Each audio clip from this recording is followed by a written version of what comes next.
Hello, all my fellow Gemini friends all over the world. It's our turn. Happy birthday to every Gemini out there. I'm celebrating. My birthday was yesterday.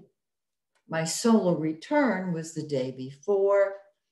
So I think it's very appropriate that I wear something that a gift that my BFF gave me. I hope you can see it. Um,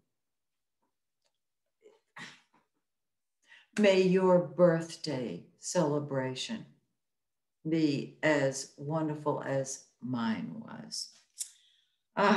So let's talk about what's going on for us this month. Can you stand it? I love it. Well, of course, whenever the sun is in Gemini, our solar chart has Gemini on the ascendant naturally. This is true for all signs. When the sun is in your sign, in your solar chart, that's the sign on the ascendant that we use. Okay, we've got all kind of wonderful things going on. First of all, the first house is packed naturally. So again, on your birth time, on your birth month, you do what you want, when you want, how you want, because you want, because it's in the first house, which is normally ruled by Aries. Cool. Do your thing your way. Now, Mercury, our ruler, retrograde. Don't you love it? All right. We're not going to start any new projects. This is true for everybody under a retrograde Mercury, simply because whatever you begin on a retro Mercury either fizzles out completely or has to be redone within the year. Mercury will go direct on the 22nd. Now, Mercury in the first house says, I'm thinking about me. And see, that's the gift we give ourselves. Everybody gives himself when the sun is in their sign. Now it's in ours. And so Mercury is retrograde, and that we may be confused about what we want to do, how we want to be. I always say, be yourself. Be yourself. With Mercury retrograde in Gemini, this is not the time to start a new project that deals with your physical body, because in our solar chart, it's in the first house of the physical body. And so wait until after the 22nd. Now, after the 22nd, Mercury moves into the shadow of the retrograde Mercury. And so it feels like Mercury is still retrograde, even though it is not. I'm still questioning, I'm still testing. Can you begin a new project on the shadow? I don't know. I think it depends on the person. I think it depends on where the shadow falls. And I think there are a lot of component parts. The best thing I can suggest is to wait until after Mercury comes out of the shadow. And Mercury will come out of the shadow July 7th. If you can wait that long, all right? But we're still saying, I'm taking care of me. And that's cool. Because if you don't, you may be expecting somebody else to take care of you. And you may not find candidates for that. You know what I mean? Okay. Now, the sun, the yellow planet, in our first house, the sun is the center of life. It's the giver of life. And so naturally, we are our own center of life while it's in our first house. On the 20th, it moves into our second house. And now, at that point, the giver of life is bringing life to our finances. Oh, happy day. I know some of you are singing that song right now. Venus, the pink planet, love and beauty and money and art and happiness is sitting in our first house. It's been there, and we've been happy about ourselves. We've been moving forward, perhaps in our spiritual and personal growth. This is great. On the second, it moves into the second house of money, and Venus rules the second house in the natural zodiac. And so this is an opportunity to create money, to create gifts, because the second house is tangible assets. So tell your fairy godmother what you want for your birthday, because we want Venus to deliver that. Isn't this wonderful? Okay, let's keep on going. The sun in the second house, as I mentioned, lights up your house of finances and you can create more income. Yes, Venus in the second house adds to that because Venus is the lesser benefic and it rules the second house. And so just open your heart to receive.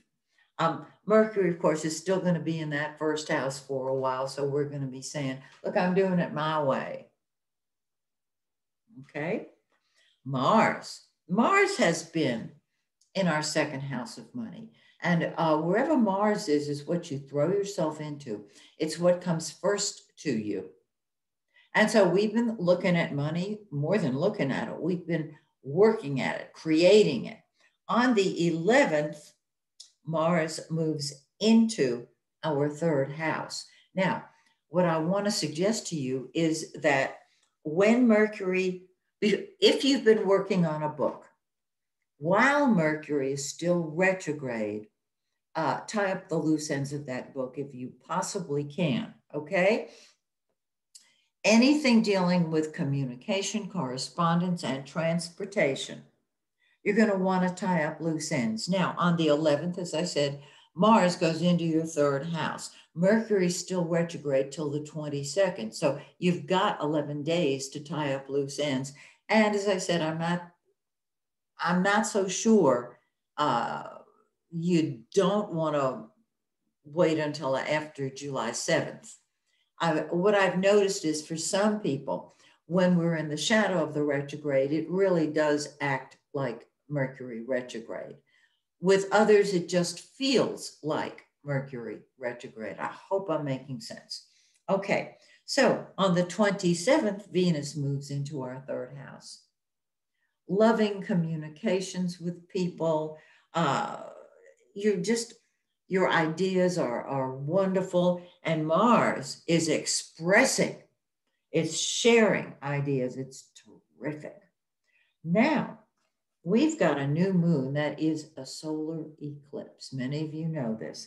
It's on the 10th of June, and it's in 19 Gemini 47, our sign, of course.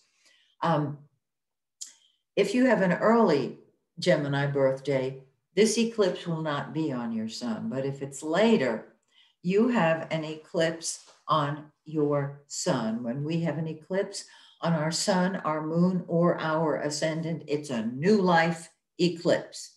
That means it is 10 times stronger than the average eclipse. This is the new moon, and so things are starting to move forward. So with a new life eclipse, you can feel that for at least a year rather than the usual 5 to 6 months when, that's when we have more eclipses. And so when the new ones come along, they kind of replace the old ones. Not a new life eclipse. It's not a new chapter. It's a whole new book. It's fabulous. This is true if the eclipse is on your sun, your moon, or your ascendant. So if you have an ascendant that is within 5 degrees of 19 Gemini, so 14 Gemini to 24 of Gemini, there you go. And then we have a full moon 2 weeks later. And everything pops on the full moon. It's in our 8th house of other people's money. Are you waiting for money to come through? This brings it to a head. It indicates it's coming to a head, I should say.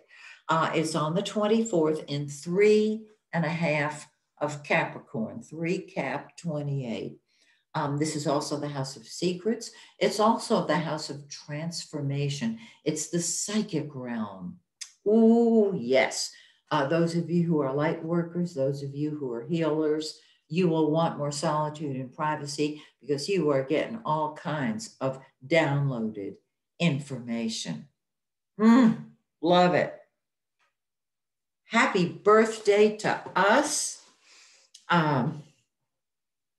Sending you all kinds of wonderful thoughts. And join me next month when once again I take a look at our birth chart, our solar chart, I should say. Combine all this with your birth chart and you've got the whole picture. So, till we meet again, may the stars shine brightly on you and yours. Bye, my dear friends, for now.